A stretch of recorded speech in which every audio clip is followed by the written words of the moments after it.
Simplissime, des recettes fraîches et surtout très faciles. La troisième étape consiste à trouver les liens et les articulations entre les différentes idées. En effet, quand on lit un texte, on le lit de façon chronologique. On commence par le début, et puis on lit dans l'ordre chacune des parties, et puis on lit la dernière phrase. Ça, c'est l'ordre chronologique. C'est l'ordre de l'avant et de l'après. Mais dans un texte de philosophie, ce n'est pas un ordre chronologique. L'auteur n'a pas écrit au hasard ses idées.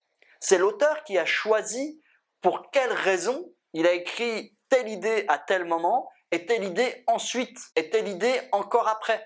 Autrement dit, il y a des raisons pour expliquer l'ordre des idées dans ce texte.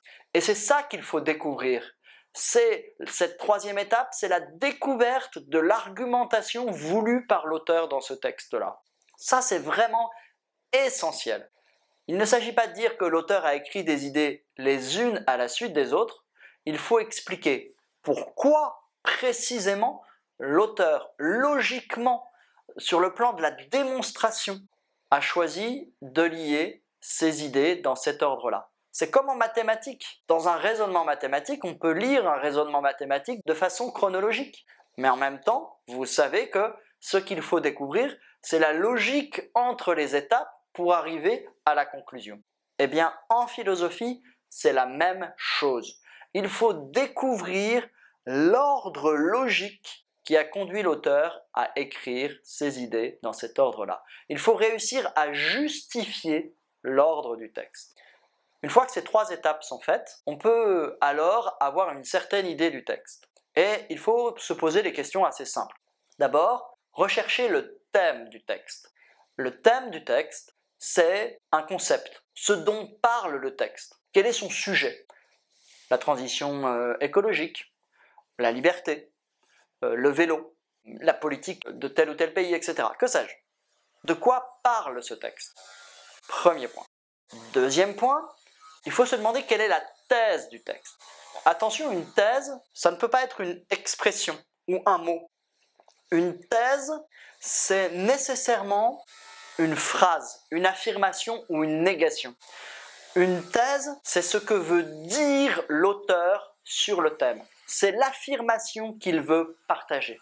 C'est la raison pour laquelle il a voulu écrire ce texte-là. Donc la thèse, c'est vraiment ce à quoi concourent toutes les autres idées. C'est l'objectif du texte. À la fin, si on doit retenir une idée du texte, c'est sa thèse. Et ça veut dire que tout le reste du texte est là pour mettre en valeur la thèse, pour l'argumenter, pour la démontrer. Et c'est à ce moment-là qu'il sera possible de mieux comprendre l'argumentation du texte. Quand on saura quel est le but du texte, alors on comprendra comment toutes les idées, toutes les étapes du texte sont là pour donner de la force à la thèse. Ça, c'est vraiment la première étape du brouillon. On en rappelle les étapes. Lire 10 fois le texte.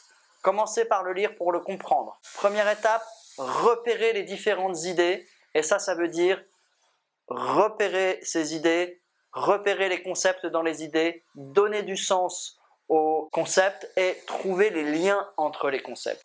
Étape suivante, trouver l'argumentation, les liens logiques qui commandent la progression du texte. Et à partir de là, on peut se demander quel est le thème, quelle est la thèse. Là, vous avez tous les éléments qui vous permettront de comprendre le texte. Et l'étape suivante, qu'on verra une prochaine fois, c'est comment problématiser. De déguster, c'est frais, c'est sain, c'est simplissime.